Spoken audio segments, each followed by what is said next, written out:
Welcome to this press briefing on our latest Global Financial Stability Report titled Steadying the Course, Uncertainty, Artificial Intelligence, and Financial Stability. I'm Alex Miller with the Communications Department here at the IMF. I'm joined today by Tobias Adrien, the IMF's Financial Counselor and Director of the Monetary and Capital Markets Department. To Tobias's left, Jason Wu, Assistant Director at the Monetary and Capital Markets Department. And to his left, Caio Ferreira, Deputy Chief of the Global Markets Analysis Division. Our latest GFSR is out as of right now, so you can download the full text, our executive summary, and the latest blog on our website at imf.org/GFSR. This press briefing is on the record, and we'll start things off with some opening remarks just to set the stage before opening the floor to your questions. And as a reminder, we do have simultaneous interpretation into Arabic, French, and Spanish, both in the room and online. So with that, I think we can get started. Tobias, when we released our last GFSR in April, optimism in financial markets was fueling asset valuations, credit spreads had compressed, and valuations in riskier asset markets had ratcheted up. At the time, you warned of some short-term risks like persistent inflation, as well as the tension between these narrowing credit spreads and the deteriorating underlying credit quality in some regions. But you also warned of some more medium-term risks like heightened vulnerabilities amidst elevated debt levels globally. So where are we now since then, 6 months later? Yeah, thanks so much. And let me welcome all of you to this launch of the Global Financial Stability Report. So the themes that you highlight, Alex, have broadly continued. So let me start with inflation. So global inflation has progressed towards target in most countries. Most central banks continue with a tight stance of policy, but have started to cut rates.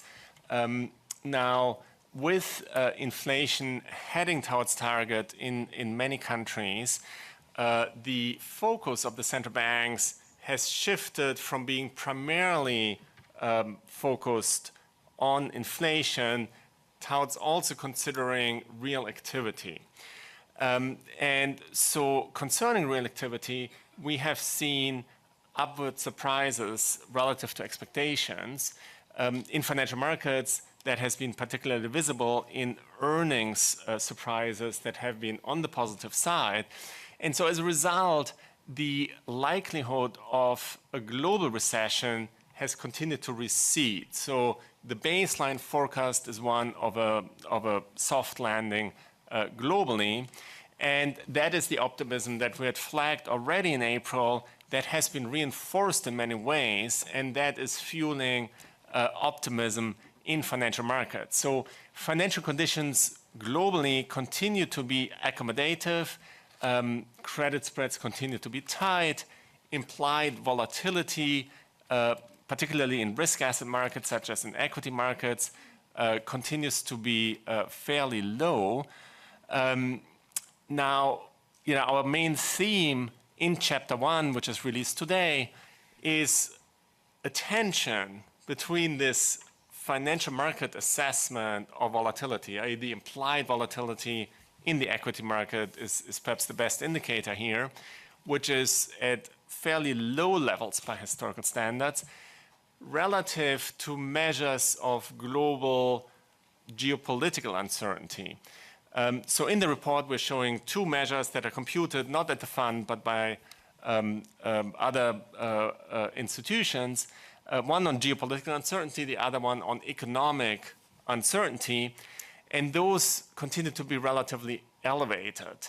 So there's a kind of wedge in between the financial market implied volatility and the assessment of political or economic uncertainty. And so this tension worries us as it gives rise to the potential for a sharp readjustment of financial conditions. And so we saw a little bit of that in August in a sell-off that was very brief. So it's it's a blip in retrospect, but it does raise the concern whether there are some vulnerabilities in the financial system that could be triggered if adverse shocks hit.